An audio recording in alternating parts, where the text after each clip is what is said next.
ओम शांति। तो विशेष कल चर्चा की थी, सवेरे चर्चा की थी हमारी स्थिति बिगड़ती क्यों है। उसके 3-4 कारण बताए थे। स्थिति बिगड़ने का कारण है एक दूसरे के दोष देखना, पर चिंतन करना। दूसरी बात बताई थी, जब चलते चलते हम देह के भान में आते तो स्थिति क्या होते हैं, बिगड़ जाती है। तीसरी बात बताई थी, जब हम चलते चलते श्रीमत का क्या करते हैं, उल्लंघन करते हैं। कारण तो कुछ भी होते हैं, कारण कुछ भी लगाएंगे और उसके कारण श्रीमत का उल्लंघन किया, स्थिति क्या होते हैं, बिगड़ जाती है। चौथी बताई थी, स्थिति बिगड़ने का कारण है हम जब योग करते हैं वो योग को यथार्थ नहीं करेंगे तो स्थिति क्या होते हैं, बिगड़ जाती है। इसलिए हमें योग कैसे करना है, यथार्थ योग करना है। और यथार्थ योग की विधि बताई थी। 4 बातें सवेरे हम लोगों ने चर्चा की थी। तो इसका अटेंशन देकर के हमें स्थिति को बनाना है। दूसरी शाम के समय चर्चा की थी, हमारे मन के अंदर निगेटिविटी क्यों आती है, व्यर्थ क्यों आता है, और व्यर्थ आने से, निगेटिव बनने से क्या क्या होगा, उसका हेल्थ के ऊपर असर, वायुमंडल के ऊपर असर, इतना ही नहीं संबंधों के ऊपर असर, और व्यर्थ से हम योग का अभ्यास भी नहीं कर पाएंगे। इसलिए व्यर्थों से मुक्त, जिसको ही बाबा कई सालों से मुरलियों में कहते, बच्चे समस्याओं का क्या करो, समाधान करो, कारणों का क्या करो, निवारण करो। तो व्यर्थों से मुक्त कैसे बनना है, उसके लिए 4-5 बातें बताई थी। उसके लिए कर्म गति को याद रखना। दूसरी बात बताई थी, जो हुआ अच्छा हुआ। तीसरी बात बताई थी, रोज हमें 3 बातें बताई थी, पढ़ाई पढ़नी है, अमृतवेला का योग क्लास के पहले योग, और साथ में रोज की ईश्वरीय महावाक्य सुनना। और साथ में चौथी बात बताई थी, कोई कुछ भी कहता है उसको ज्यादा सोचना नहीं है। और 5वीं बात बताई थी, निगेटिव को क्या बनाना, पॉजिटिव। और उसके अंदर एक एक पॉइंट्स में कुछ एग्जाम्पल्स बताए थे। और अभी का जो हम टॉपिक के ऊपर चर्चा करेंगे, हमारे 100 परिवर्तन का आधार क्या है। क्योंकि हर एक चाहता है मुझे परिवर्तन करना है। हमारे 100 परिवर्तन का आधार और भविष्य में आने वाली दुनिया में हमारे पद का आधार क्या है। तो 100 परिवर्तन करना मतलब क्या करना, और भविष्य में हम सब क्या बनना चाहते हैं, क्या बनना है सबको, किसको किसको राजा बनना है, हाथ खड़ा करो। अच्छा, सभी को राजा बनना है। वैसे तो है सुल्तानपुर, सुल्तान मतलब वैसे सुल्तानपुर तो गद्दी होती है ना, सुल्तान की गद्दी, तो गद्दी में बैठने वाले हैं सभी। लेकिन राजा बनने का आधार क्या है,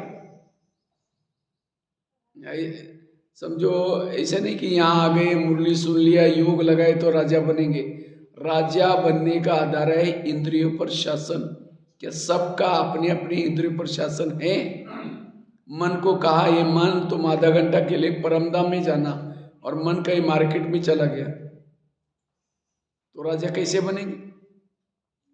तो राजा बनने का आधार है स्वराज्य अधिकारी स्थिति। तो हमारे टोटल इस ज्ञान और योग का सार क्या है, हमें अपने इंद्रियों को ईश्वरीय नियम और मर्यादा प्रमाण चलाना है। और जिसकी हर इंद्रिया नियम और मर्यादा प्रमाण चलते हैं, उसके व्यवहार में, उसके संस्कार में बदलाव आएगा। कहेंगे माता बड़ी अच्छी है, ये भाई बहुत अच्छा है। अच्छा है मतलब क्या?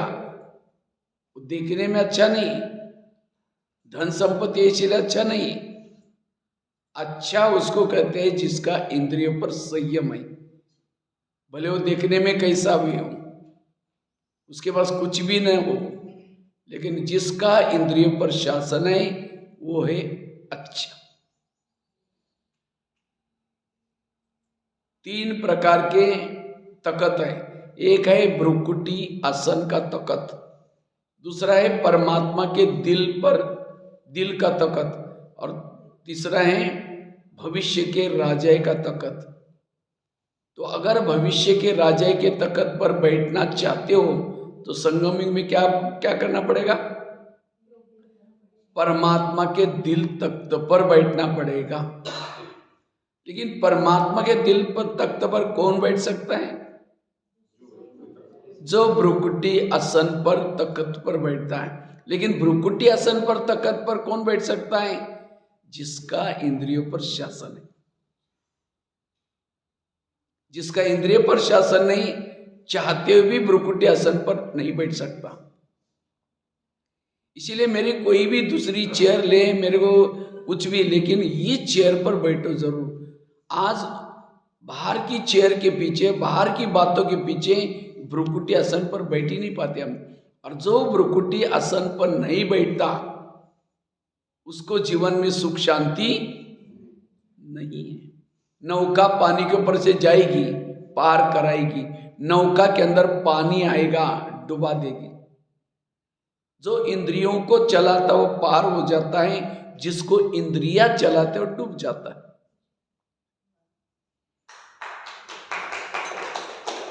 जीवन में असफलता का कारण इंद्रियां, व्यक्ति नहीं, परिस्थिति नहीं। इंद्रियां आज हमारे नीचे लाने का, हमें विघ्न डालने का कारण है। 4 प्रकार के विघ्न है। एक है जिन लोगों के बीच में रहते हैं उन लोगों के तरफ से आने वाले विघ्न। वो आपको तंग करेंगे, अपमान करेंगे, निंदा करेंगे, जिसके कारण आपके संकल्प चलेंगे, विकल्प चलेंगे। ये एक तो ये विघ्न। दूसरा विघ्न है प्रकृति के तरफ से आने वाला विघ्न। सर्दी बढ़ेगी, गर्मी बढ़ेगी, ये एक विघ्न। इससे आपका योग नहीं लगेगा, स्थिति बिगड़ जाएगी। तीसरा विघ्न है पुराने संस्कारों के द्वारा आने वाला विघ्न। पुराने संस्कार आएंगे, आपका टाइम वेस्ट हो जाएगा। और चौथा विघ्न है स्वयं की इंद्रियों के द्वारा आने वाला विघ्न। सबसे खतरनाक विघ्न है ये। अगर आपका इंद्रियों पर शासन है तो लोग आपको कितना भी तंग करे, परेशान करे, उसके ऊपर आप जीत प्राप्त कर सकते हैं। इंद्रियों पर शासन है तो प्रकृति कितना भी आपको गर्मी हो जाए, सर्दी हो जाए, उसका कोई फर्क नहीं पड़ सकता। अगर इंद्रियों पर शासन है, संस्कार वाला विघ्न भी कुछ नहीं कर सकता। अगर आपको ये निर्विघ्न बनना है, पहले अपने आप को इस इंद्रियों पर जीत प्राप्त करने का पुरुषार्थ करने की जरूरत है, तब आप निर्विघ्न बन सकते हैं। और जो संगम युग में निर्विघ्न है वो 84 जन्म निर्विघ्न बन सकता है। इसीलिए बाबा कहते हैं चैरिटी बिगिंस एट होम। आप अपने घर को सुधारो। घर मतलब लौकिक नहीं, ये शरीर आत्मा का क्या है? घर है। तो क्या इस घर में रहने वाले सब ज्ञान में चलते हैं? हाँ, घर में रहने वाले ज्ञान में चलते हैं। आंखें ज्ञान में चलती हैं, कान ज्ञान में चलता है, मुंह ज्ञान में चलता है। और जब इंद्रिया ज्ञान में नहीं चलेगी, आपके अंदर कोई बदलाव नहीं आएगा। इसलिए इन इंद्रियों का भी कभी कोर्स कराओ, कान का कोर्स करो, आंखों का कोर्स करो। अगर आंखें ज्ञान में चलती, योग में बैठते बंद हो जाती। और कोई मोबाइल में गलत चीजें देखते तो बंद नहीं होती, टक टक करते रहते, देखते रहते। अगर कान ज्ञान में चलता तो कोई परचिंतन सुनाता, और क्या हुआ, क्यों सुनता। इसलिए इंद्रियां जब तक ज्ञान में नहीं चलेंगी आपके अंदर बदलाव नहीं आएगा। चाहे ऐसे 3 संकल्प भी हो, संगम युग में भी आप बिताओ तो भी आपके ना संस्कार बदलेंगे ना कुछ होगा, जैसे आए थे वैसे ही रहेंगे। इस युद्ध के मैदान में विजय बनने के लिए इंद्रियों का सहयोग बड़ा जरूरी है। कृष्ण जब रथ में बैठता है पहले घोड़ों को प्यार करता है, थपथपाता है। क्यों? अगर घोड़े जाकर के दुर्योधन के सामने गिर जाएंगे, पराजय हो जाएगी, इसलिए घोड़ों से प्यार करता है। इसी तरह हमें भी जब परमधाम से अमृत वाला योग करके शरीर रूपी रथ में आए तो हमारा रथ कौन सा है? ये शरीर। घोड़े कौन से है? ये कान मुंह। घोड़े क्यों बोला है? आंखें जो देखते हैं रथ वहां चला जाता है, कान जो सुनता है रथ वहां चला जाता है। इसलिए रथ इस घोड़े के द्वारा चलता है। इस कृष्ण अर्जुन को कहता है, हे अर्जुन, हे पार्थ, तुम अपने घोड़े की लगाम अपने हाथ में लो। सारे गीता का सारा है इंद्रियोजित बनना, और जो इंद्रियोजित है वही विकार जीत है। विकार कहीं बाहर से नहीं आते, इंद्रियों के द्वारा ही आते। जैसे पाकिस्तान के बॉर्डर पर रहने वाला कोई दुश्मन वहां के बॉर्डर वाले को कहता है, ये 500 की नोट की थैला लो, बोरी लो, लेकिन मुझे अंदर जाने दो। अगर वो सैनिक करेंगे, अरे 500 की बोरी नोटा, ये थैला, मैं कितना साल भी गवर्नमेंट की सर्विस करूंगा तो भी नहीं मिलेगी, लो और जाओ। वो कितना लोगों को मारेगा आकर के अंदर। इसी तरह वो सैनिक को नोट प्रेमी नहीं, देश प्रेमी बनने की जरूरत है। इसी तरह आज हमारी आत्मा की रक्षा करने वाले हमारे बॉर्डर पर कौन है? कान बॉर्डर पर है, आंखें बॉर्डर पर है, मुख बॉर्डर पर है, लेकिन वही आज आत्मा को धोखा दे रहे।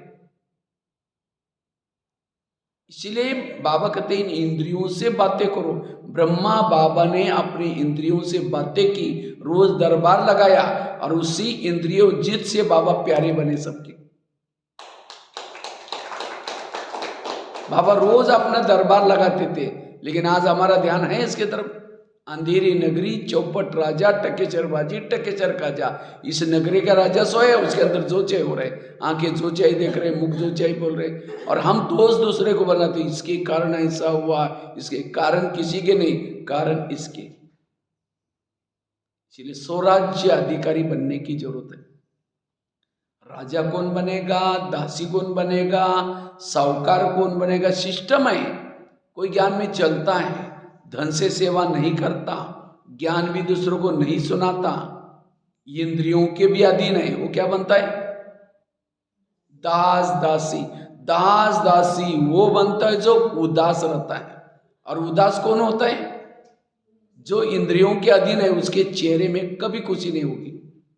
चाहे वो सतयुग में जा रहा है, भगवान मिला हुआ है, कुछ मिला हुआ है, लेकिन उसको खुशी नहीं होगी। क्यों? वो अधीन है। जो किसी का श्रृंगार नहीं करते वो श्रृंगार करने वाली बनेगी। दास दासी क्या करते हैं? श्रृंगार। क्यों? संगम युग में उसने श्रृंगार किसी का और क्यों नहीं किया?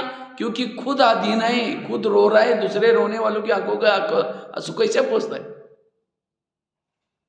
कोई ज्ञान में चलता है, धन से सेवा करता है, ज्ञान भी दूसरों को सुनाता है, लेकिन इंद्रियों के वो अधीन है, वो क्या बनता है? साहूकार बनेगा। साहूकार क्यों बना? क्योंकि धन से सेवा की, ज्ञान भी दूसरों को सुनाया।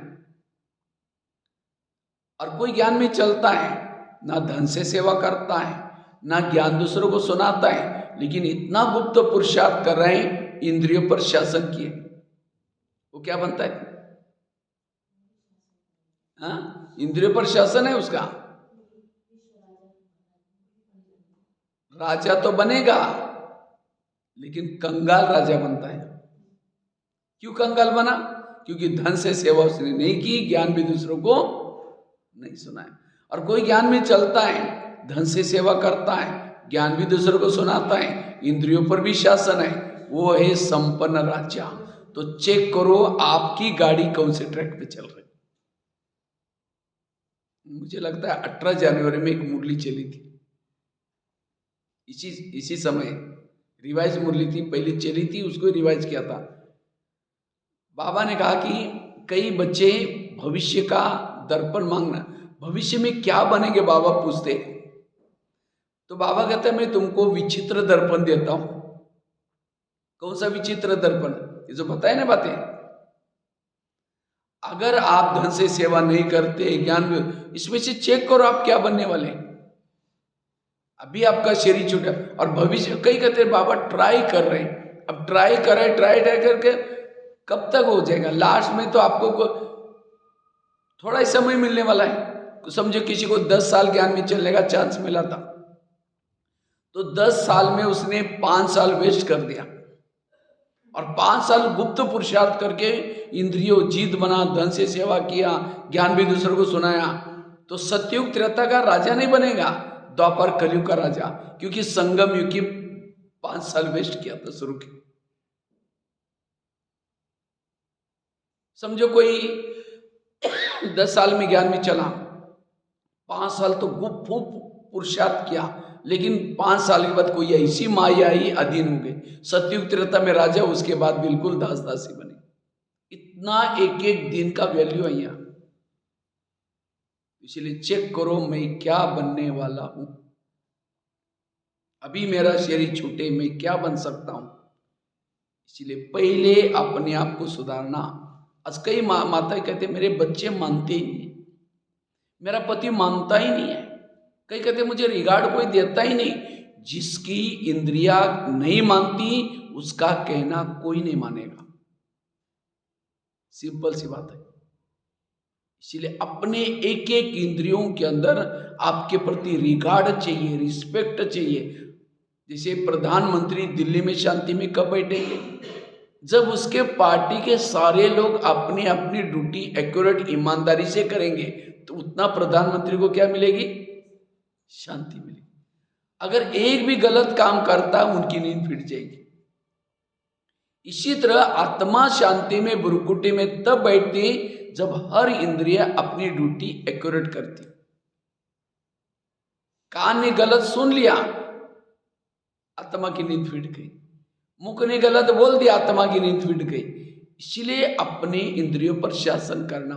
भविष्य का राजा वही बन सकता है जिसने अपने इस इंद्रियों पर शासन किया। दुनिया एक इस दुनिया का सैंपल है, ये शरीर दुनिया का सैंपल है। जैसे दुनिया में 3 लोग हैं, तो शरीर में भी 3 लोग हैं, ये आत्मलोक। दुनिया 5 तत्वों की बनी है, तो शरीर भी कैसा बना हुआ है? 5 तत्वों का। दुनिया में 70% वाटर लेवल है, पानी है, तो शरीर में भी कितना पानी है? 70% पानी। दुनिया में 950 करोड़ लोग हैं, तो शरीर में भी 950 करोड़ सेल्स है, जीवाणु है। तो इस दुनिया की यह शरीर दुनिया सैंपल है। तो इसलिए जो इसके ऊपर शासन करेगा वही उस दुनिया पर शासन कर सकता है। इसीलिए हमें अगर अपने आप को सब कुछ, आपका घर का कारोबार, बच्चे अच्छे चले, ऑफिस अच्छा चला, सब कुछ अच्छा चला, उसके लिए इसको पहले अच्छा चलाने की कोशिश कर लो। और इसके तरफ हमारा ध्यान नहीं है। जैसे आजकल के मम्मी पापा इतने अपने आप को बिजी है, बच्चा क्या देखता है, क्या सुनता है, क्या करता है, उसको देखने का, पूछने का टाइम ही नहीं है। इसी तरह हम अपने आप में इतने बिजी हैं, मेरा मन क्या सोच रहा है, मेरी आंखें सारा दिन क्या क्या देखती है, मेरा कान क्या क्या सुनता है, मेरा मुंह क्या क्या बोलता है, उसको देखने का, पूछने का हमको टाइम ही नहीं है। और इसीलिए हमारे जीवन में जो प्रॉब्लम्स है, क्या क्या प्रॉब्लम है? सहन शक्ति नहीं है, योग नहीं लगता, मेरे संस्कार नहीं बदलते। सारी प्रॉब्लम का जड़ है इंद्रियों की अधीनता। इसीलिए बाबा कहते बच्चे ये स्वराज्य अधिकारी बनने का पुरुषार्थ करो, और इसी स्वराज्य अधिकारी स्थिति से ही आपके संस्कार बदलेंगे, व्यवहार। जिसका इंद्रियों पर शासन है उसके इर्द गिर्द में गुण और शक्तियां रहती है। राजा कभी भी अकेला, राजा के साथ कौन होता है? मंत्री होते हैं, पूरा साथ में पूरा झंकार चलता है। जैसे यहाँ का प्रधानमंत्री या मिनिस्टर जाता है, उसके चारों तरफ से उसके गार्ड कौन कौन होते हैं। कोई भी अगर दुश्मन अटैक करता है उसको टेंशन नहीं होता, क्योंकि उसके चारों तरफ से। इसी तरह आज हमें भी चलते समय क्या चाहिए? हमारे चारों तरफ से गुण और शक्तियां। अगर गुण और शक्ति आपके आसपास में, माया आपका कुछ भी, लेकिन किसके साथ में गुण और शक्तियां रहती हैं? जो इंद्रियां जिसकी सहयोगी है, जो इंद्रियोजित है, उसके इर्द गिर्द में गुण और शक्ति होती है। और जो इंद्रियों के अधीन है उसके इर्द गिर्द में कौन होता है? आसुरी अवगुण और आसुरी शक्तियां उसको बंदी बना करके लेके जाते हैं। मैं जहां लेके चलती हूं वही चल। मन के अधीन, कान के अधीन, बुद्धि के अंदर, सभी इंद्रियों के अधीन। और अधीन वाला कभी भी अधिकारी नहीं बन सकेगा। अनुशासन, अनु मतलब आत्मा और शासन मतलब राज्य। जो आत्मा अपने इंद्रियों पर शासन करता है वही दूसरों पर शासन कर सकता है, वो अनुशासन ठीक कर सकता है। समझो प्रधानमंत्री को किसी ने गाली देने वाला पत्र लिखा, वो पत्र कहाँ जाता है? पहले उसके पीए के पास आएगा, पीए पढ़ेगा, कहेगा क्या फालतू आदमी में इतना अच्छा काम कर रहा है, ऐसा लिखता है, फाड़ के फेंक देगा। इसका मतलब उसका पीए कैसा है? हितैषी है। तो हमें भी कोई गाली देता है तो हमारा पीए कौन है? कान। कोई गाली देता तो पहले कहाँ थे? कान के पास। और कान फटाफट आत्मा तक पहुंचाते, देखो हमको गाली दी, फिर मुख डिस्टर्ब हो गया, मन डिस्टर्ब हो गया, सारी इंद्रिय डिस्टर्ब हो गई। और सवेरे 4 पेज की मुरली सुनी थी, उसको कान नहीं सुना था बाबा आत्मा को, आज बाबा ने ऐसे बोला, ये आज ऐसे बोला, वो तो निकाल लेता है, उसको नहीं सुनाता। इसका मतलब कान आपका हितैषी नहीं है, आंखें अपने हितैषी नहीं है। तो जो योग्य नहीं वो ना सुनना, योग्य नहीं वो ना देखना, तब जाकर के इंद्रिय, तब सुख शांति का अनुभव होगा। इसीलिए बाबा कहते स्वराज्य अधिकारी बनो।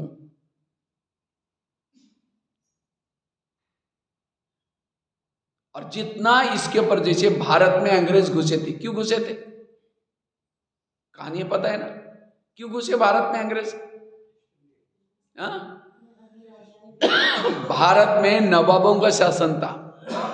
बंगाल का नवाब, बिहार का नवाब, सूरत का नवाब, कई नवाब थे, अलग अलग नवाबों का राज्य था। और नवाब क्या कर, जो अंग्रेज लोगों ने क्या किया, आए और आकर के नवाबों के साथ दोस्ती की, और दोस्ती करते करते उनको क्या किया, पूरा दिल्ली के ऊपर अटैक किया, और भारत क्या हो गया? गुलाम हो गया। इसी तरह माया रूपी अंग्रेज भी, ये काम क्रोध कौन है? ये अंग्रेज है। तो ये भी हमारे ऊपर अटैक आत्मा के ऊपर कब करते हैं? ये शरीर हमारा एक इंडिया है, और ये इंडिया की राजधानी का है, यहाँ राजा रहता है दिल्ली। और इस शरीर रूपी इंडिया में कई नवाब है। कौन से? कान, मुंह, आंख, मन, बुद्धि, ये सब नवाब है, अपना अपना शासन अपने अपने में मस्त है। तो काम क्रोध आते हैं और ये नवाब के साथ दोस्ती, कान के साथ दोस्ती की, मुख के साथ की, आंखों के साथ की, मन के साथ की, बुद्धि के साथ की, फिर आत्मा के ऊपर अटैक। और इसीलिए अब हमारा शरीर रूपी देश क्या है? गुलाम है। किसके गुलाम है? विकारों के गुलाम है। और हमारा कोई पुरुषार्थ और कुछ नहीं, इस गुलामी से स्वयं को स्वतंत्र बनाना। इस शरीर रूपी देश को, अगर इस संगम युग में आपने शरीर रूपी देश को स्वतंत्र नहीं बनाया तो कोई भी जन्म में राजा नहीं बन सकेंगे। यह है पुरुषार्थ। तो भारत को अंग्रेज लोगों से गुलामी से स्वतंत्र कैसे किया? कैसे किया? वही नीति आप यहाँ अपनाओ। क्या किया उसके लिए? जगह जगह पर सभा लगाया। कहते जालियनवाला बाग एक अमृतसर के पास कहीं है, उस बगीचे में अंग्रेजों के खिलाफ में कुछ मीटिंग रखी थी। तो अंग्रेज लोगों को पता चला, तो उन्होंने, वो बगीचे का एक ही दरवाजा था, गेट, और बीच में कोई कुआं था। अंग्रेज लोगों को पता चला, उन्होंने जा आकर के गेट के ऊपर गोलियां चढ़ना शुरू किया। अब भड़दड़ मच गई, काफी सारे मर गए, कई तो कुएं में गिर गए। और ये घटना लोगों को और पता चले, और लोग क्या हो गए उसके प्रति, अंग्रेजों के प्रति समझ गए कि अंग्रेज हमारी उन्नति के लिए नहीं आए, हमें लूटने के लिए आए। अखबार निकाले। मुझे लगता है पहले अखबार नहीं चलते थे भारत में, लेकिन अखबार क्या किया, कौन सा कहाँ का क्या क्या हो रहा है, लोगों को, जनता को पता होने लगा। लोगों के अंदर अंग्रेजों के प्रति नफरत आने लगी। उसके बाद नारे बनाए, दांडी यात्रा, नमक का सत्याग्रह। कहते हैं उस गणपति उत्सव उससे पहले नहीं होता था, लेकिन लोकमान्य तिलक ने क्या किया, गणपति उत्सव, ताकि उससे बहाने लोग इकट्ठे हो जाए और चर्चा अपने स्वतंत्रता के लिए करते रहे। नारा बनाए वंदे मातरम। वंदे मातरम बोलने नहीं देते थे अंग्रेज लोग, क्योंकि उनको हिंदी नहीं आती थी। उनको लगता था कि वंदे मातरम मतलब बांधो और मारो। और तब जाकर के भारत की जनता जागृत हो गई, और तब अंग्रेज लोग चले गए। इसी तरह हमें भी इस विकार रूपी अंग्रेजों को, काम क्रोध को, इस शरीर रूपी देश में घुसे उनको भगाना है। अपनी जनता को जागृत करो। हमारी जनता कौन है? कान, मुंह, आंखें, मन, बुद्धि, इनको जागृत करो। और जब तक ये जागृत नहीं है, तब तक मायाजीत, जब तक विकारों के, इंद्रियों के अंदर विकारों के लिए आकर्षण है, मायाजीत नहीं बन सकते। तो इसलिए हर इंद्रियों के अंदर विकारों के लिए नफरत। अब होता क्या, आत्मा चाहता है माया गो बैक, कान कहता है और क्या हुआ, इधर से आ जाओ, कोई बात नहीं। जैसे वास्को डी गामा कहां से घुस गया, गोवा के पास से घुस गया था। इसी तरह माया वास्को डी गामा कहां से घुसता है, ये वास्को डी गामा है, यहां से घुस जाती है, कभी इधर से घुस जाती है। इसलिए ब्रह्मा बाबा ने रोज एकांत में बैठ करके अपने एक एक इंद्रियों के साथ बातें की, और फिर रात के समय फिर दरबार लगाया, और फिर उनको सजा भी दी। और इसीलिए फिर हर इंद्रिया एक्टिव रही, और उसके कारण मायाजीत बने। और इसीलिए बाबा का व्यवहार सबको अच्छा लगता था। लेकिन हम आज हमारा इसके ऊपर पुरुषार्थ के ऊपर ध्यान नहीं है, और इसी से हम राजा बनने वाले। ऐसे नहीं कि माउंट आबू में रहने वाले राजा बनेंगे, जिन्होंने मम्मा बाबा को देखा है वो राजा बनेंगे, जो समर्पित है वो राजा बनेंगे। राजा बनने का चांस हर एक को है। अगर ऐसा बाबा करता जो समर्पित है, जिन्होंने बहुत धन सेवा में दिया, जो बहुत सालों से ज्ञान में, तो पार्शलिटी हो जाती फिर। इसीलिए चाहे कोई मधुबन में रहने वाला हो, चाहे कोई समर्पित हो, चाहे जोन इंचार्ज हो, सबके लिए फार्मूला क्या बताए, स्वराज्य अधिकारी सो। इसीलिए बाबा कहते हैं जो आपके नजरों में, वो मेरे नजरों में। आज हमारे नजरों में क्या, हम सोचते अरे जो जोन इंचार्ज है, इतना बड़ा उनका राज्य होगा, कितने सेंटर खोले, इसका कोई लेना देना। इसीलिए बाबा कहते बच्चे, अपनी इंद्रिय, अपने आप को बदलो। स्वयं को बदलने से विश्व बदल जाएगा। स्वयं को बदलना मतलब बैच पहन लिया, सफेद ड्रेस पहन लिया, ये नहीं। स्वयं को बदलना अर्थात इसके ऊपर शासन करना। और तब आपके वाणी में बल आएगा, दृष्टि में बल आएगा, आपके हर चीज में बल आएगा।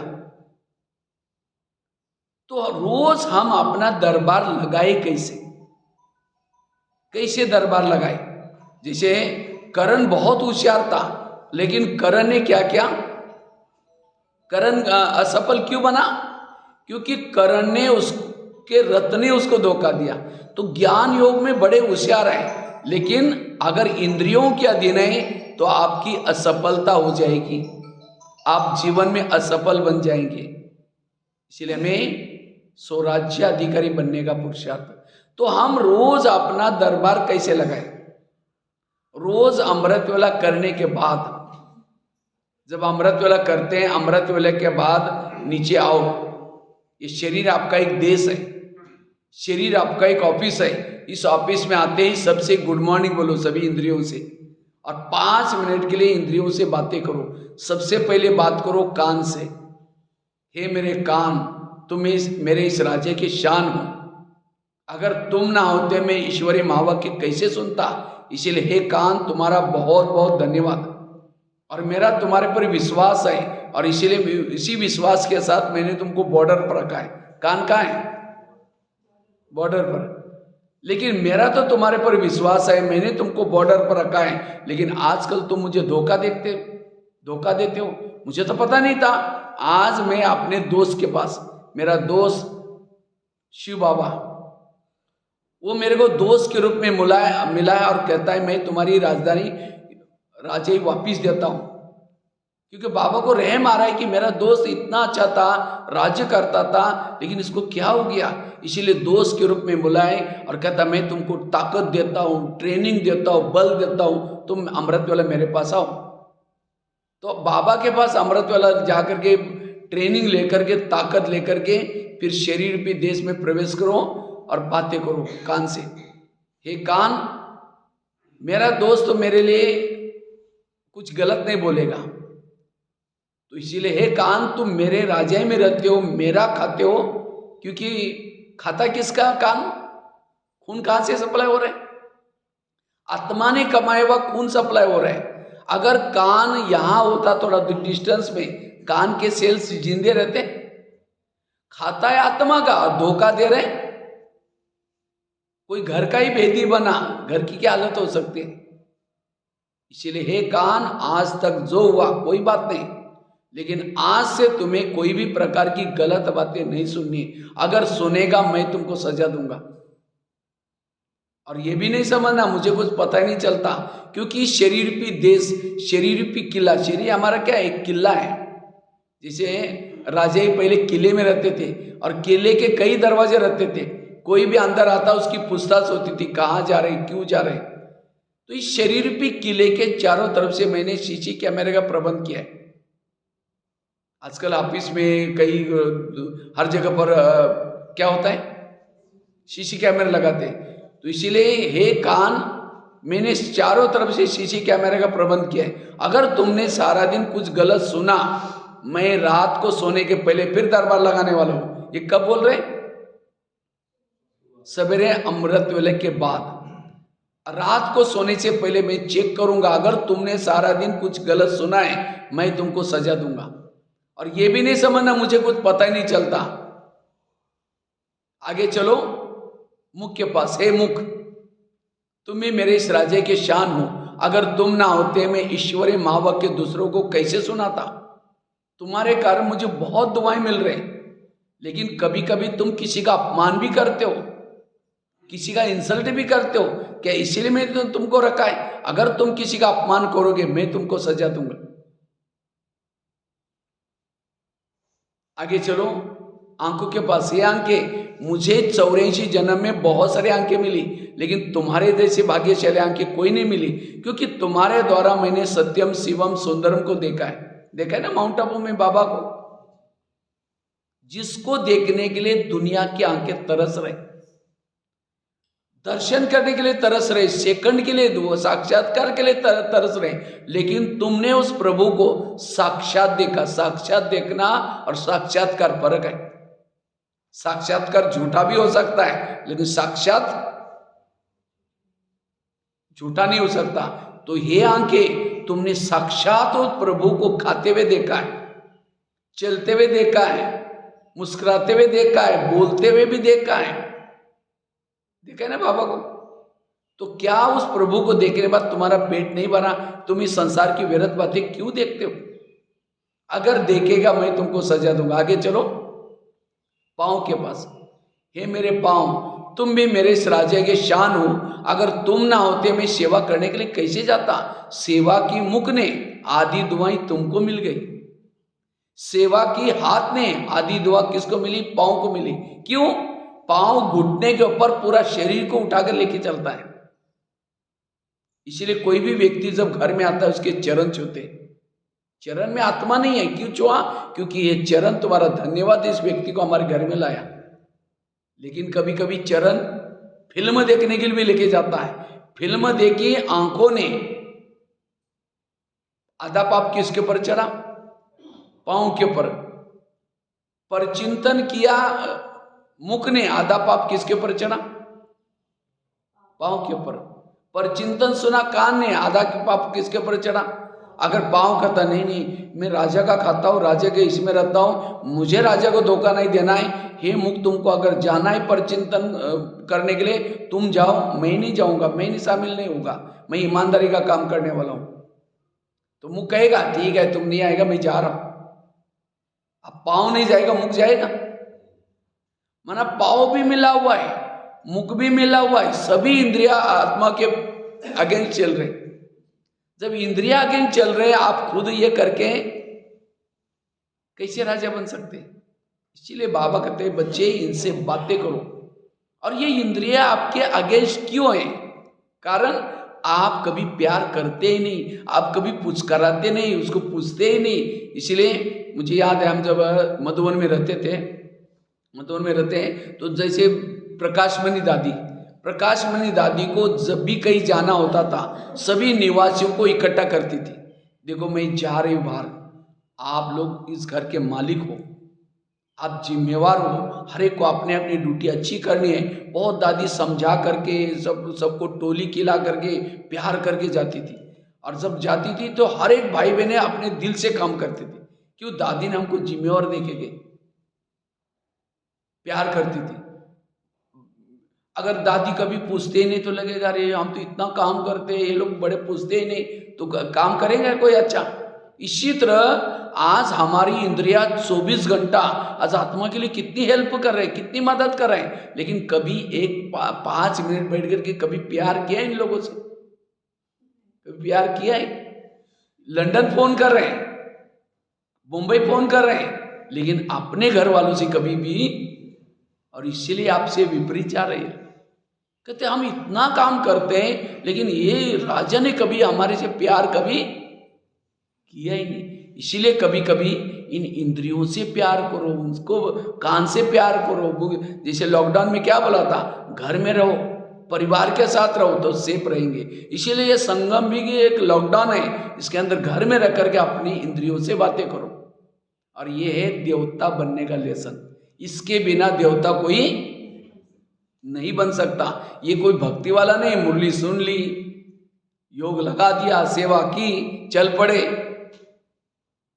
आंधा पीस रहा है, कुत्ता बैठ करके खा रहा है। आंधे को लगता है मैंने बोरी भर करके पीस लिया। इसी तरह योग किया, अमृत वाला किया, सारा दिन मुख ने गलत बोल दिया, कानों ने गलत सुन लिया, जितना जमा था सब खत्म, जमा कुछ भी नहीं है। इसीलिए स्वराज्य अधिकारी स्थिति चाहिए। और जितना सारा दिन स्वराज्य अधिकारी स्थिति है, जैसे पहले राजा एक किले में रहते थे, किले के कई दरवाजे रहते थे, कोई भी अंदर जाता था उसकी पूछताछ होती थी, कहाँ जा रहे, क्यों जा रहे। इसी तरह शरीर में हमारा किला है, इसके कई दरवाजे हैं, कान मुंह, लेकिन इसमें कोई पूछने वाला, कोई रोकने टोकने वाला कोई नहीं। इसीलिए राजा की हालत बड़ी गंभीर है। चारों जो उसकी रक्षक है वही उसको बक्से मारने का काम कर रहे हैं। और इसीलिए आज प्रॉब्लम है। इसीलिए बाबा कहते हैं बच्चे ये है पुरुषार्थ। और अपनी इंद्रिय है ना, आपकी खुद की है ना, अगर खुद की इंद्रिय अगर आपकी नहीं मान रहे तो बाकी कोई लेना देना नहीं, दूसरे कैसे आपको प्यार करेंगे। इसलिए इंद्रियों जीत बनने का आगे चलो मन के पास। हे मन, तुम ही मेरे इस राज्य की शान हो, अगर तुम ना होते मैं ईश्वरी महाव के कैसे चिंतन करता। लेकिन कभी कभी तुम व्यर्थों का भी चिंतन करते हो, अगर करेगा मैं तुमको सजा दूंगा। आगे चलो बुद्धि के पास। हे बुद्धि, मैंने सभी इंद्रियों में से चुन करके तुमको मंत्री बनाया। बुद्धि कौन है? कौन सा मंत्री? गृह मंत्री है। पूरा घर का सारा कारोबार किसके पास है? बुद्धि के पास। तो बुद्धि को कभी एकांत में बैठ करके पूछो, हे बुद्धि, मैंने सारी इंद्रियों में से चुन करके तुमको मंत्री बनाया, क्योंकि मुझे लगा कि तुम मेरा कारोबार आगे बढ़ाएगा, मेरी उन्नति कराएगा, इसीलिए मैंने विश्वास के साथ तुमको मंत्री बनाया। लेकिन मैंने तो तुमको मंत्री बनाया, लेकिन तुमने कोई ऐसे गलत निर्णय लिया, मेरा पूरा राजकारोबार चला गया। क्योंकि समझो मन में विचार आया मुझे फिल्म देखने के लिए जाना है, तो मन की फाइल कहाँ जाएगी? बुद्धि के पास जाएगी, गृह मंत्री के पास जाएगी। फिर वो विचार करे हाँ ठीक है जाओ। अब जाओ बोलते ही मुख चला गया, कान चला गया, आंखें चली गई, सारी बॉडी चली गई। तो आज तक मेरे जीवन में जितना भी पाप आए उसका जिम्मेवार कौन? बुद्धि। तो इसीलिए बुद्धि से कभी विवेक को जागृत करो। हे बुद्धि, मैंने तुमको तो योग्य समझा था, मुझे लगा तुम मेरा अच्छा करेगा, और तुमने ऐसे निर्णय लिया जो मेरी पूरा राजा ही गई, ताज चला गया, सब कुछ। मुझे तो रावण के जेल में डाल दिया तुमने। यही मेरे विश्वास का फायदा किया। इसलिए हे बुद्धि, आज से तुम्हें जो भी निर्णय लेना है श्रीमत के आधार से, अगर तुम्हें कोई गलत निर्णय लेगा मैं तुमको सजा दूंगा। ये है राजा बनने के लिए। तो क्या राजा बनने के लिए हाथ खड़ा किया था तो इतना अटेंशन है? थोड़ा सा योग में बैठे आंखें बंद हो गई तो अटेंशन कैसा है? इसलिए ये पुरुषार्थ करने की जरूरत है, और तब आपके जीवन के सारे प्रॉब्लम खत्म। किसी से बनती नहीं, संस्कार बदलते नहीं, विरत आते, ये सब आता है इंद्रियों के द्वारा। इसीलिए इनको ठीक करना जरूरी है। तो ये है सवेरे का दरबार। फिर रात को सोने से पहले फिर दरबार लगा दो। कितना बजे? 10 बजे। 10 बजे फिर सभी इंद्रियों से बातें करो। ऐसा नहीं कि डायरेक्ट बिस्तरा डाल दिया, गुड नाइट करके सो गए, कल आज क्या क्या हुआ उसका हिसाब किताब ही नहीं निकाला। 10 मिनट 15 मिनट बैठो, एक एक इंद्रियों पर निगरानी डालो। आज कई कहते सतयुग कब आएगा, कितना साल बाकी है, कृष्ण जन्म कब लेगा, अभी तो ब्रह्मा बाबा शिव बाबा तो नहीं आ रहे, फिर कब कृष्ण कब आएगा, कहाँ जन्म। सतयुग का गायन क्या है? क्या गायन है? एक धर्म, एक राज्य, एक भाषा, एक कुल, एक मत। क्या शरीर, हमारे शरीर के अंदर एक धर्म एक राज्य बनाया? एक आत्मा का ही पूरा बॉडी पर शासन। अगर आत्मा चाहता है लेकिन कोई सुनता ही नहीं, तो कैसे सतयुग की दुनिया में जाएंगे? पहले सतयुग अंदर शरीर में बनाना है। ये है अखंड भारत। अखंड भारत मतलब सभी के अंदर एकता, पूरी बॉडी के अंदर हर इंद्रियों अंदर एकता, कोई भी गलतियां ना करे, वो एकता, और तब सतयुग आएगा। तो सतयुग अपने में बनाना है। या कभी कभी माया का भी शासन चलता है किसी के ऊपर। तो रात को सोने से पहले फिर दरबार लगा दो। सबसे पहले बात करो कान से। कान, तुम्हारा चार्ट कैसा रहा? तुम्हारा बहुत बहुत धन्यवाद। 7 बजे तुम्हारे द्वारा मैंने मुरली सुनी थी, इसलिए धन्यवाद। लेकिन 12-1 बजे को एक माता जी आई थी, किसी के परचिंतन की बातें सुना रही थी, और तुमने बड़ा नजदीक जाकर के सुना था। और क्या हुआ? क्योंकि मैंने उस सीसी कैमरे के रिकॉर्डिंग में देखा है। तो बताओ, तुमको मैंने सुनने के लिए मना किया तो भी तुमने सुना, इसीलिए तुम्हारे लिए सजा। सजा मतलब कान को काट करके फेंकने की सजा नहीं दो। कौन सी सजा दो? दोबारा मुरली सुनो, यह है उसकी सजा। क्योंकि जिस कान में ज्ञान कम है वही परचिंतन सुनता है। आगे चलो मुख के पास। मुख, तुम्हारा चार्ट कैसा रहा? समझो कान ने दरवाजा खोला, कम से कम तुमने तो अपनी ड्यूटी ठीक करनी चाहिए थी। क्योंकि मैं तो 5 दरवाजे के अंदर बैठा हूं, अगर एक ने गलती की तो दूसरा तो ठीक हो। तुमने भी कहा वो बहन जी ऐसी है, वो भाई ऐसा है, उसने ऐसा ही बोला, दुश्मन और अंदर आ गया। इसीलिए तुम्हारे लिए सजा कौन सी? कल के दिन तुम्हारा कारोबार बंद रहेगा। मौन है मुख की सजा। क्या रखो उसका? अगर मैंने किसी का परचिंतन किया है, किसी का अपमान किया है, तो दूसरे दिन उसका मौन रखो सारा दिन, तो परसों अपने आप अकल आएगी। ये है सजा। क्योंकि राजाओं की निशानी होती है। राजा किसको कहते हैं? राजा जिस शहर में रहता है सब लोग राजा को फॉलो करते हैं। राजा की कोई भी बातों को टालते हैं। जो राजा के अगेंस्ट जाता है राजा उसको फांसी में चढ़ाता है। तो जिस शहर में हम रहते हैं, अगर एक एक इंद्रिया अगर हम हमारे से अगेंस्ट चलते हैं उसको सजा देना, और तब जाकर के विकारजित बन सकेंगे। एक एक इंद्रियों पर हमें क्या करना है, शिक्षा देना है, सावधान, अधीन नहीं होना उसके। इसलिए एक एक इंद्रिय पर। दूसरी राजा की निशानी क्या है, राजा दानी होता है, राजा के घर से कोई खाली नहीं जाता। तो आप लोगों ने हाथ खड़ा किया था हम राजा बनने वाले, तो इतना दान करते हैं आप लोग। यहां से बस में बैठ करके लखनऊ जा रहे हैं, बाजू में कोई व्यक्ति बैठा है, एक शब्द भी नहीं सुनाया, कंजूस राजा है। पड़ोसी रोज घंटी बजा करके कहते देवी आओ मुझे दर्शन दो, देवी आओ, देवी बाजू में बैठे, एक शब्द भी कभी नहीं सुनाया, कंजूस है। जो दान नहीं करता वो राजा कभी नहीं बन सकता।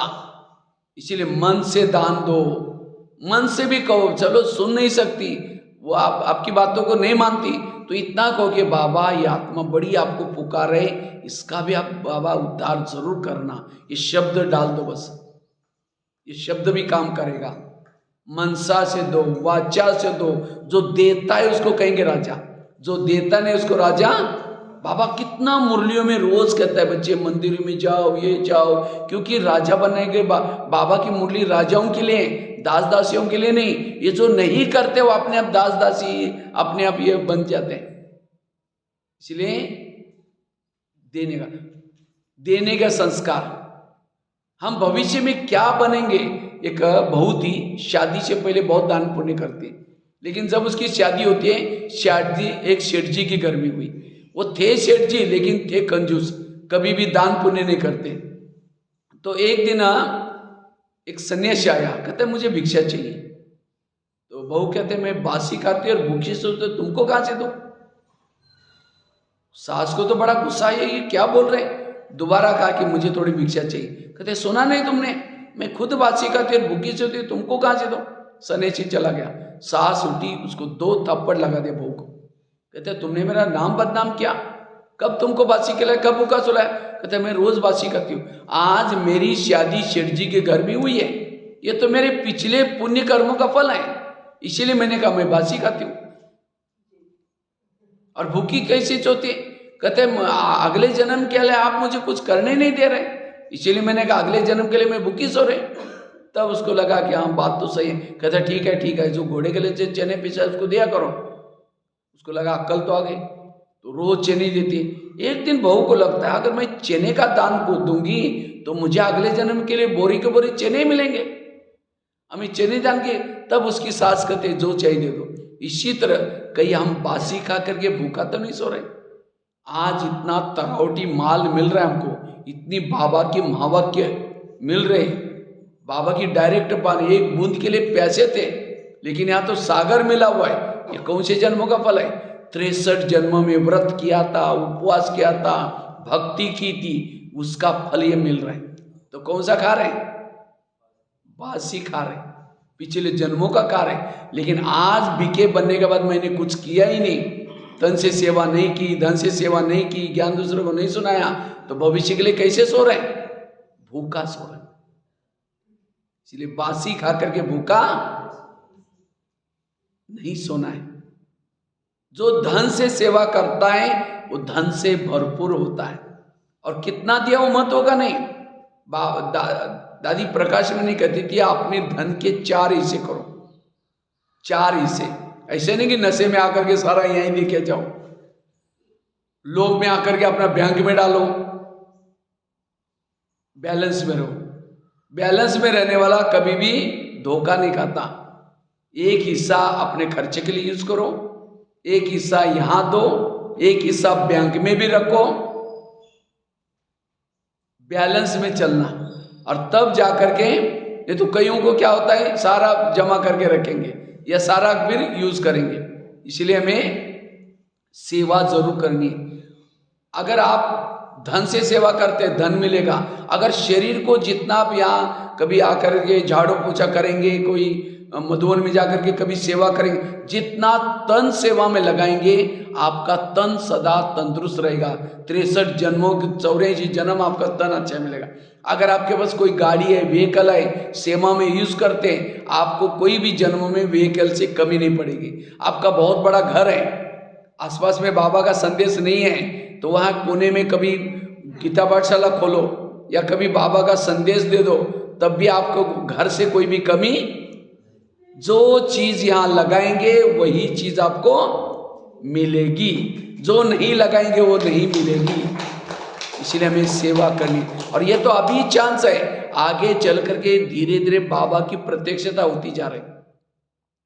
बड़े बड़े लोग भी ज्ञान में आ रहे हैं। अभी पता चला गीता का भगवान में कितना लोगों को अच्छा लगा, वास्तव में गीता का भगवान शिव है, लोग मानने लगे। अभी आगे चल करके लोगों को पता चलेगा गीता का भगवान स्वयं परमात्मा शिव आया ब्रह्मा कुमारी में और ये सारी गीता का ज्ञान सुनाया। लोग कहेंगे हमारा प्लॉट ले लो, हमारी जमीन ले लो, हमारा पूरा ये ले लो। लेकिन उस समय मधुबन से डायरेक्शन आएगा, जैसे 1500 की नोटा बंद हो गई, उस समय भाई बहने ला करके भंडारे में डालना शुरू किया।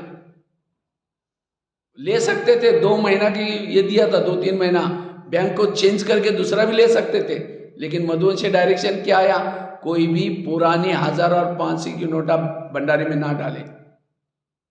ऐसी चिटकी लगाई थी सभी तरफ, और पहले डालने के लिए बोलते थे, हाथ थर-थर कांपता था, डालू ना डालू, 1000 के 500 के, और जब बंद हो गया तो ला करके डालना शुरू किया। इसी तरह आगे समय आएगा, सेंटर के बाहर एक बोर्ड लगा रहेगा, कृपया यहाँ ना किसी के प्लाट चाहिए, ना धन चाहिए, ना किसी को कुछ चाहिए, क्योंकि बाबा को लेना है, देना भी होगा ना। इसीलिए जो करना है अब करना है, जो दान के संस्कार वो है राजा। तीसरी बात है, राजा किसको कहेंगे, जो शिकार करता हो राजा। राजा क्या करते, पहले कहानी आती थी, एक राजा था, शिकार करने के लिए गया था। तो आप लोग शिकार करते राजा बनने के लिए इतना? हाँ, राजा हमेशा क्या करता है, शिकार में जाता है। उसको आकेट खेलने के लिए क्या बोलते हैं, आकेट भी बोलते हैं ना। तो वास्तव में संगम की राजे के, तो हमें भी शिकार करना है, करते शिकार। और वैसे तो सुल्तानपुर में तो बहुत बड़ा जंगल है, कितने सारे शेर घूम रहे हैं। शिकार अर्थात अज्ञानी आत्मा को ज्ञानी बनाना, यह है शिकार। और वो भी ऐसे नहीं कि 2-4 दिन के बाद मरने वाली बुढ़िया को ज्ञान सुना के आए और शिकार करके आए, वो तो चूहा बिल्ली की शिकार होगी। राजा कोई चूहा बिल्ली की शिकार नहीं करता, शेर को मारता है। इसीलिए शेर की शिकार, कई कहते हैं भाई जी कोई सुनते ही नहीं है। अगर नहीं सुनता, आपके पास जो ज्ञान के तीर है उसके अंदर धार नहीं है। धार लगाओ, पहले अनुभव करो, खुद के अंदर आचरण में लाओ, तो अपने आप सुनेंगे। अगर नहीं सुनता तो उसको जाली में तो फंसाओ। बाबा ने सेंटर बना कर रखा है, जाली बना कर रखा है, मीठा मीठा बोल के लेके आओ, यहाँ मारने का काम बहने कर ही देगी। लेकिन जिसने यहां तक लाया, आदि दुआ किसको मिलेगी, उसको मिलेगी। तो 1 महीने में एक शिकार जरूर करनी है। और तब जिसने प्रजा ही नहीं बने, हाथ खड़ा करते हम राजा बनने वाले हैं, कितनी प्रजा है, किसी को सुना ही नहीं, तो राज्य किसके ऊपर करेंगे, किसके ऊपर राज्य करेंगे? जब प्रजा ही नहीं बनाया आपने, किसी को ज्ञान नहीं सुना, राजा कैसे बन सकते हैं? किसने आज तक कितने लोग बीके बनाए, हाथ खड़ा करो, कौन कौन बनाया? पक्का ज्ञान में चलते प्रूफ है, अच्छा कुछ लोग हैं, लेकिन कितने ऊपर राज्य करेंगे?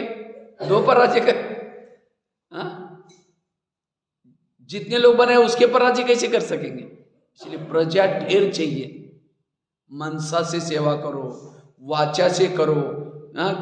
जैसे प्रधानमंत्री बनने के लिए गला बैठाए भी तो भी भाषण करते, कितने 5 साल की चेयर के लिए इतना मेहनत करते हैं, कितनी बड़ी सभा लगाते हैं। और आपको तो 21 जन्मों की राज्य मिलने वाले, कितनी बड़ी बड़ी सभा लगाना चाहिए। इसलिए मुझे तो शिकार करने का बड़ा शौक है, मैं भारत के कोने कोने में जाता हूँ। कितनी बड़ी जिम्मेवारी है। मधुबन में किचन डिपार्टमेंट की सेवा भी है, लेकिन तो भी जब समय मौका देख लेते कि अब निकल सकते हैं, निकल जाता हूँ। अंदर शौक चाहिए। और एक टूर में 10-15 तो शेर मर ही जाते हैं। 10-15 तो शिकार बन जाते। पूरा भारत में कोने कोने में छोड़ा नहीं है। इसलिए शिकार करने का क्या चाहिए? शौक चाहिए। तो महीने में हमें जरूर एक को बीके बनाना है। कई कहते हैं भाई जी सुनता नहीं। क्यों नहीं सुनता? क्योंकि आपके पास ये नहीं। लेकिन याद रखना, शेर की शिकार बड़ा सावधानी से की जाती है। नहीं तो कई बार अखबार में आता है कोई शिकार करने के लिए गया था और शेर ने उसको फाड़ कर रख दिया। कई बार अखबार में ऐसा भी आता है। इसी तरह कईयों को नशा चढ़ जाते हैं, जाकर के किसी को सुनाने की शुरुआत करते हैं, आजकल हम ब्रह्मा कुमारी जाते हैं, आप भी चलो ना। क्योंकि अच्छा अभी फंस गए क्या? अरे वहाँ ब्रह्मचर्य का पालन करते हैं, बाहर का खाना भी नहीं खाते, उसके बाद वो सफेद ड्रेस पहनते हैं, फिर टीवी नहीं देखते, फैशन नहीं करते। ये कोई लाइफ है क्या? अरे ये तो दुनिया चलेगी, युगों युगों से चलने वाले हैं। आप कहाँ फंस गए? ओम शांति। कल से खुद ही आना बंद कर दिया। अब गया था शिकार करने के लिए, खुद को ही शेर ने मार दिया। इसलिए पहले खुद अनुभवी बनो, पक्के बनो।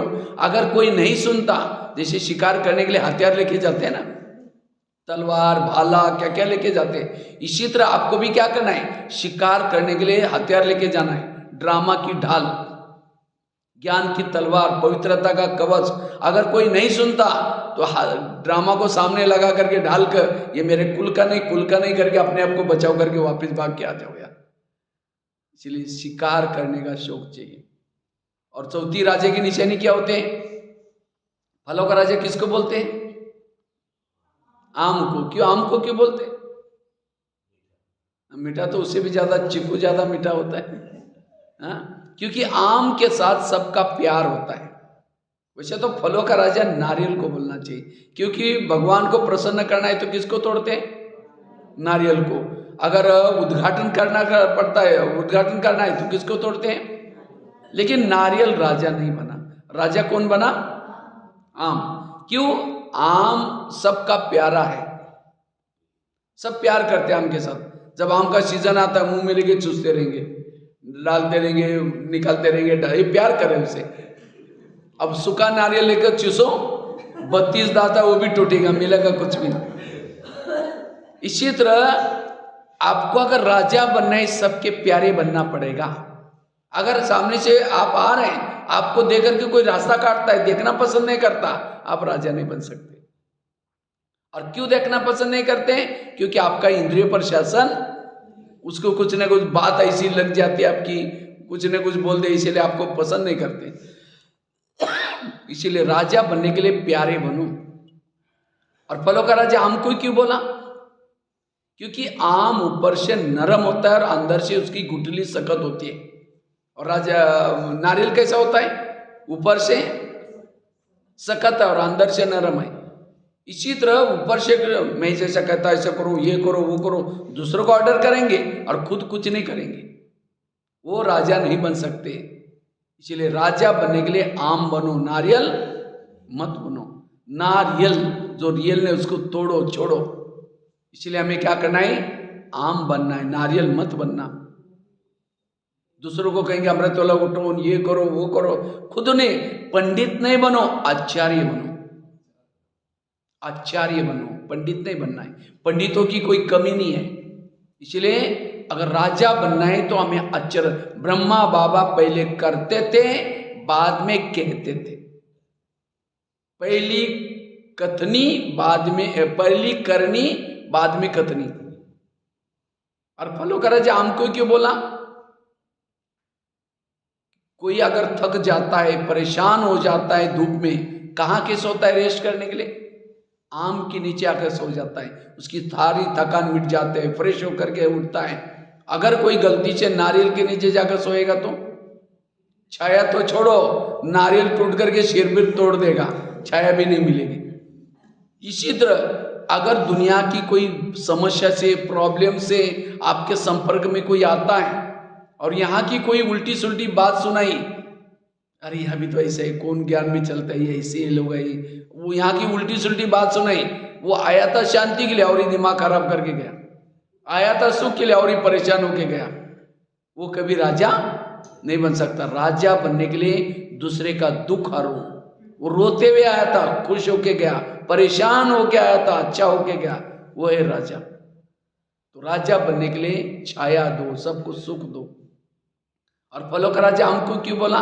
फल लगता है तो झुकता है नारियल, आम। और नारियल क्या होता है? और ऊपर जाता है। अगर आपके अंदर विशेषता, कला आने के बाद आपके अंदर अभिमान आता है, अभिमान वाला कभी राजा। वास्तव में नारियल है अभिमान का प्रतीक और आम है नम्रता का प्रतीक। जो नम्रचित है वो राजा, अभिमान वाला कभी राजा। और अभिमान वालों की निशानी, अभिमान वालों को अपमान की फीलिंग होती है। किसी ने पूछा नहीं, मुझे सम्मान किया नहीं, इसलिए ब्रह्मा बाबा कहते हैं मर मर मर, झुक झुक झुक, सीख सीख सीख। दादी कहती थी, मनमोहनी दीदी। अर्थात बाबा कहते हैं निराकारी, निर्विकारी, निरहंकारी बनो। जो निरहंकारी है सदा भ्रुकुटी आसन पर रहता है। अभिमान वाला कभी भ्रुकुटी आसन पर नहीं बैठ सकता। इसलिए राजा बनने के लिए नम्रचित। इसलिए नारियल को तोड़ो। नारियल को केवल ला करके मूर्ति के सामने रखते नहीं, तो क्या करते हैं? उसको तोड़ते हैं, उसका खोबरा रखते हैं, पानी डालते हैं, तब क्या कहते हैं? भगवान प्रसन्न हो गया। रखेंगे नहीं, तोड़ेंगे। और नारियल तोड़ते समय एक धक से टूटना चाहिए, तब कहते हैं हाँ मूर्त तो बड़ा शुभ है। अब 4-5 भी मारा तो भी टूटा नहीं, तो क्या कहेंगे?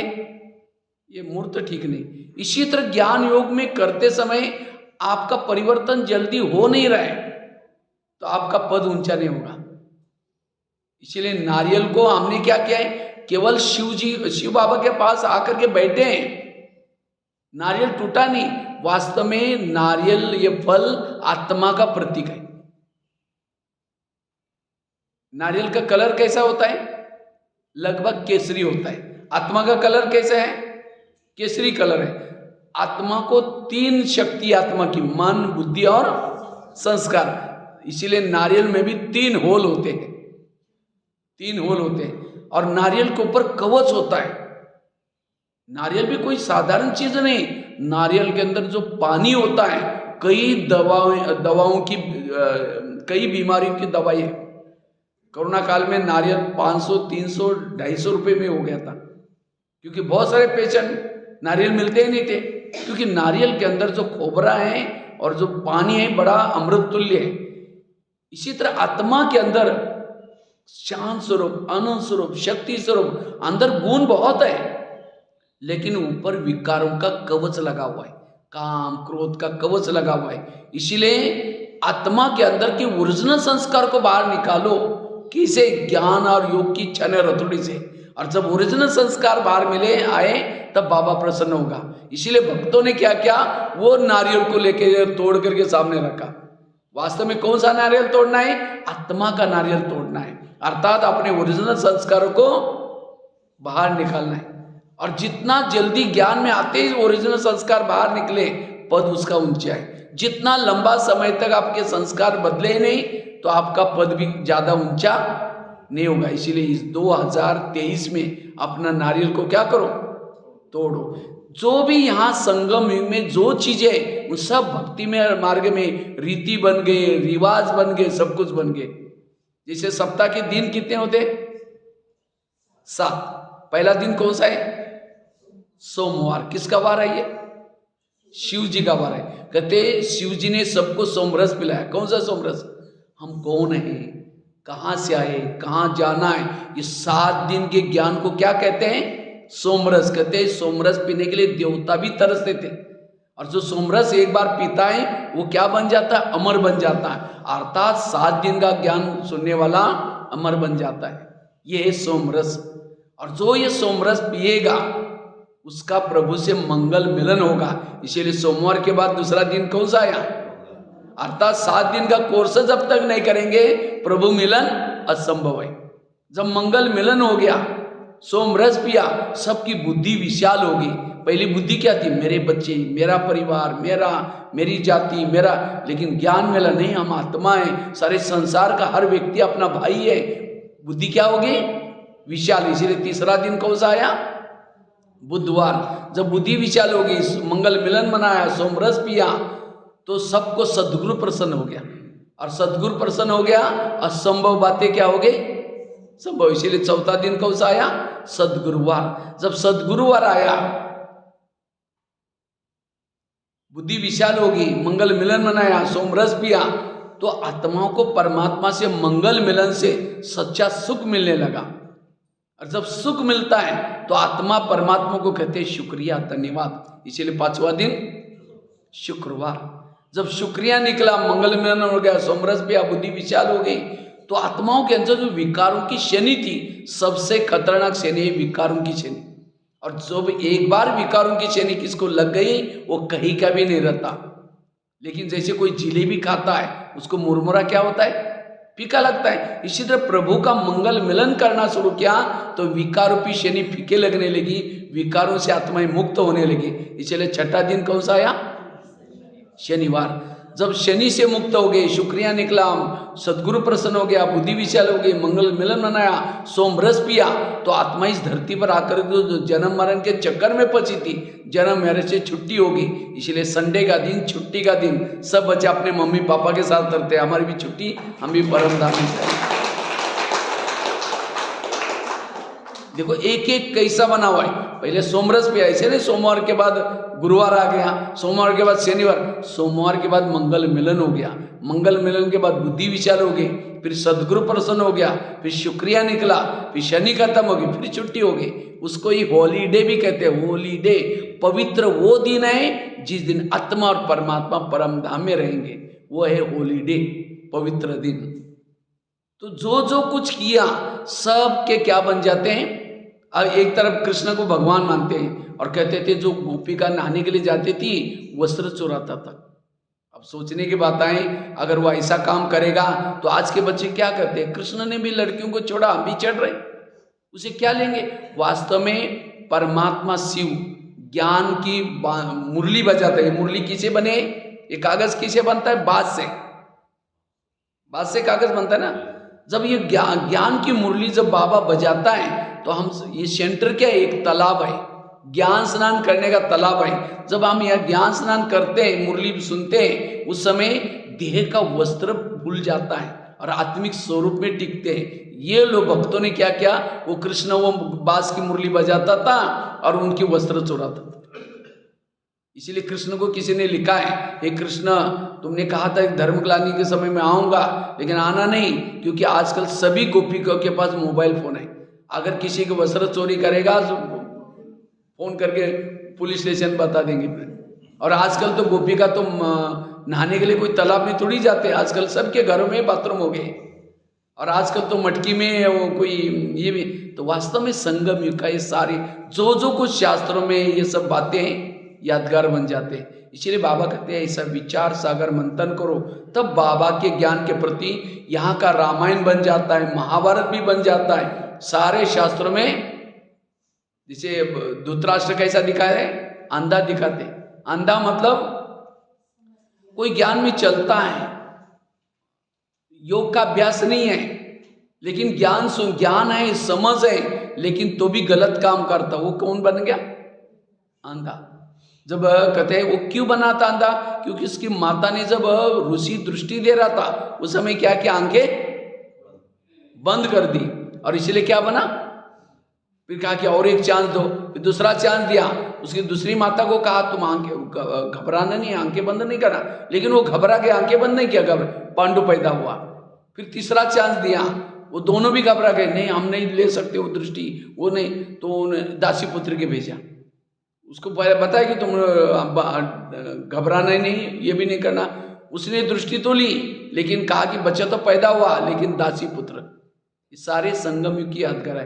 परमात्मा शिव ऊपर से आया है, सबको दृष्टि दे रहे हैं, लेकिन उस समय हमें आ रहे हैं आंखें बंद है, तो क्या बन जाएगी, अंधा। अंधा मतलब आंखों से अंधा नहीं, पता है कि रॉन्ग है, पता नहीं करना चाहिए, लेकिन ताकत नहीं है, क्योंकि योग बल नहीं, इसीलिए गलत काम कर रहे, वो है अंधा। और कई घबराते हैं, मना डरते हैं, मना ताकत नहीं। और कई बाबा की दृष्टि तो ले लेते हैं सब कुछ, लेकिन इंद्रियों के अधीन है, वो है दासी पुत्र। सारे यादगार सब कुछ बन जाते हैं। इसलिए हमें क्या बनना है, अभी राजा बनना है। तो रोज हम दरबार लगाएंगे, कैसे इंद्रियों से बातें करना है, कैसे स्वराज्य, ये है सो परिवर्तन का पुरुषार्थ। ठीक है। ओम शांति।